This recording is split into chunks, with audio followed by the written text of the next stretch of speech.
I'm Jarrell Baker, your Parramore community correspondent, and this machine right here is testing the heat and also how much toxins are coming off of cars driving through the area. Also, they can show how much this impacts the air quality where they live. Lawanna Gelzer says that all the cars coming through Parramore and driving by on I-4 leave road dust and exhaust emissions in the air. When you combine those with the heat and the ozone particles, she says that breathing all that in can lead to health problems like asthma. We have to change this once a month to just make sure everything is running fair.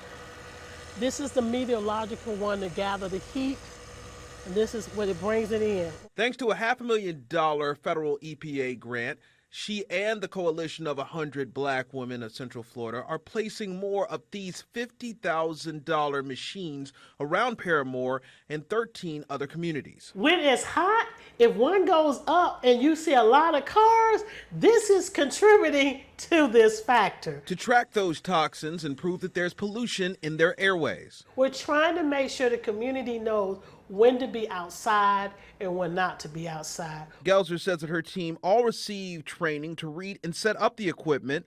The data is collected daily, up to 6 months, and then submitted to the Environmental Protection Agency. We had been complaining to governmental agencies that we had some concerns about the air quality, the environment, all kinds of things that was happening, especially in the BIPOC communities, the black and brown communities. She hopes that this data leads to change and doesn't fall on deaf ears and make developers consider ways to protect air quality, including the City of Orlando's canopy project they're looking to build right under I-4. Because we've done enough air studies down by the I-4, and it shouldn't happen.